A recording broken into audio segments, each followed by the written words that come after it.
नमस्कार दोस्तों, आपका स्वागत है आपके अपने YouTube चैनल मैथ सर्किल पर।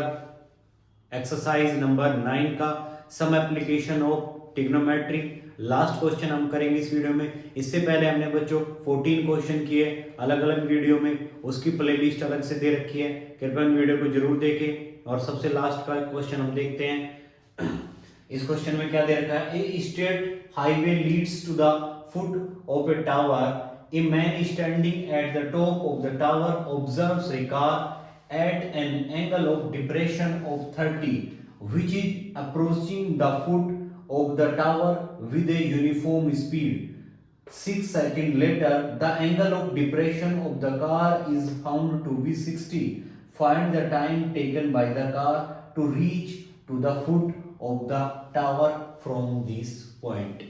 तो बच्चों देखते हैं सबसे पहले क्वेश्चन में क्या दिया गया है। एक स्ट्रीट हाईवे, एक हाईवे है और वो एक टावर तक जाता है, टावर के फुट तक जाता है, यानी कि ये एक टावर है आपका और ये एक बच्चों हाईवे है।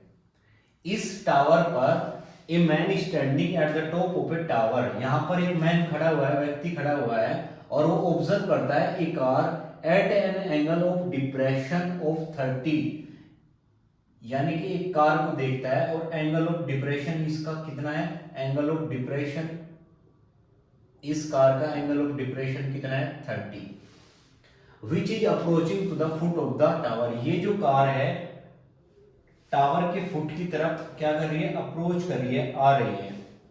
6 second later the angle of depression of the car is found to be 60। 6 second के बाद जो एंगल ऑफ डिप्रेशन हो जाता है वो कितना हो जाता है 60 डिग्री, और ये कार आपकी यहां पर पहुंच जाती है 6 सेकेंड के बाद। यानी कि ये मान लो डिस्टेंस यहां से यहां तक इसने डी ट्रेवल की है और ये एंगल ऑफ डिप्रेशन कितना हो जाता है बच्चों 60 degree. Find the time taken by the car to reach to the point of the tower from this point, यानी कि इस पॉइंट से टावर के फुट तक पहुंचने में कार को कितना टाइम लगा। यदि यहां इस डिस्टेंस को ट्रेवल करने में बच्चों इसको कितना टाइम लगा है 6 सेकेंड। अब ये एंगल आपका ये 60 डिग्री है तो ये एंगल कितना हो जाएगा 60 डिग्री। ये एंगल आपका 30 है तो ये एंगल कितना हो जाएगा 30 डिग्री। अब हमने इसको क्या मान लिया बच्चों, इसको इसकी हाइट को h मान लेते हैं, इसको हमने x डिनोट किया बच्चों, इसको नाम दे लेते हैं ए बी सी और बी। तो सबसे पहले हम ट्राइंगल ए बी सी में बच्चों हमें देखना है ये डिस्टेंस कितनी ट्रेवल किया है। तो इसमें एक फॉर्मूला काम करेगा बच्चों, डिस्टेंस इज इक्वल टू क्या होता है स्पीड इनटू टाइम, यानी कि हमारे पास हमें डिस्टेंस फाइंड करनी पड़ेगी यहां से यहां तक की, हमारे पास टाइम दे रखा है तो यहां से हम स्पीड यूनिफॉर्म स्पीड है, यहां से एक पॉइंट दिया गया बच्चों यूनिफॉर्म स्पीड, यानी कि इस केस में स्पीड यूनिफॉर्म है। बच्चों सबसे पहले हम समझते हैं इस कॉन्सेप्ट को। पहले केस में यदि d1 डिस्टेंस ट्रेवल करता है, स्पीड इसकी s है तो टाइम लगेगा उसको t1। दूसरे केस में यदि स्पीड डिस्टेंस यहां से यहां तक की दूरी उसने d2 तय की, स्पीड उसकी यूनिफॉर्म है यानी कि सेम रहेगी और ट्रेवल टाइम कितना है उसका t2।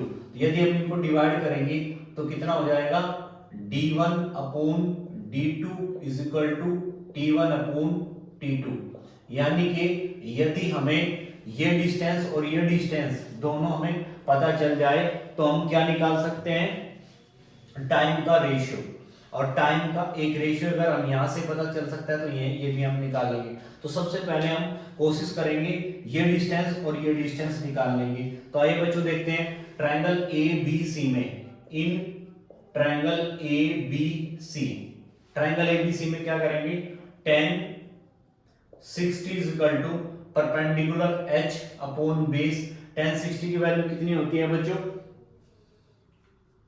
tan 60 की वैल्यू यहां से दे रखी है हमें √3 होती है, is equal to h upon x। यहां से हम x कितना निकाल लेंगे, x is equal to h upon √3। यहां से हम x कितना निकाल पाए बच्चों h अपॉन √3। अब हम triangle in triangle A B D, पूरे बड़े ट्रायंगल में लेते हैं tan 30 is equal to perpendicular h upon x plus b, x plus d।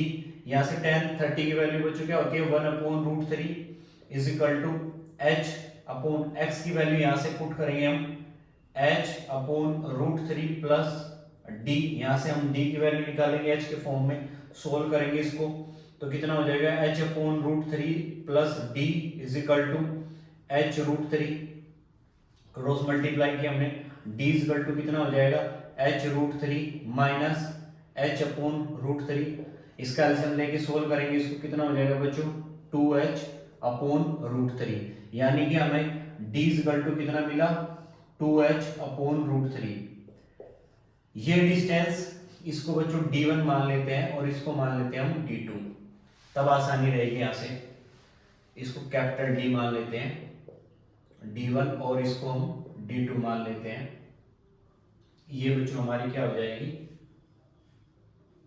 यहां से d2, तो d2 यहां पे d2 हमारा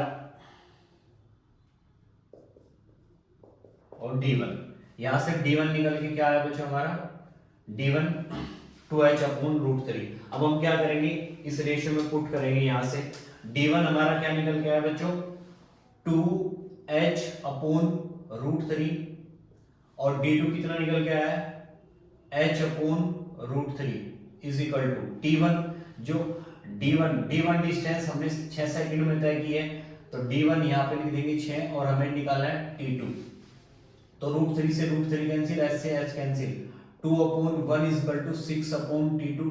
यहां से t2 की वैल्यू क्या निकल के आ जाएगी बच्चों 3 सेकंड, यानी कि यहां से यहां तक जाने में इसको कितना टाइम लगेगा बच्चों 6 सेकंड। तो आप बिंदु पॉइंट सी से बी तक पहुंचने में उसको बच्चों कितना टाइम लगेगा 3 सेकंड्स। तो बच्चों इस वीडियो में इतना ही। ये वीडियो आपको कैसी लगी कृपया कमेंट बॉक्स में बताएं और वीडियो को लाइक करें, चैनल को सब्सक्राइब करें, बेल आइकन को दबाएं जिससे नई वीडियो डालने पर नोटिफिकेशन आ सके। और कमेंट में ये बताइए बच्चों आपको अगला चैप्टर कौन सा पढ़ना है। हमने चैप्टर नंबर 8 और चैप्टर नंबर 9 कंप्लीट ट्रिग्नोमेट्री हमने पूरी कर दिया है बच्चों। यदि आपने किसी बच्चे ने नहीं देखी हो तो वीडियो को जरूर जाके देखें, प्लेलिस्ट दी गई है उसकी अलग से।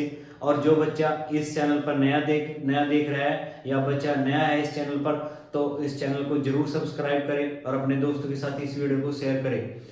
तो अगले चैप्टर को लेकर हम फिर हाजिर होंगे, तब तक के लिए जय हिंद जय भारत।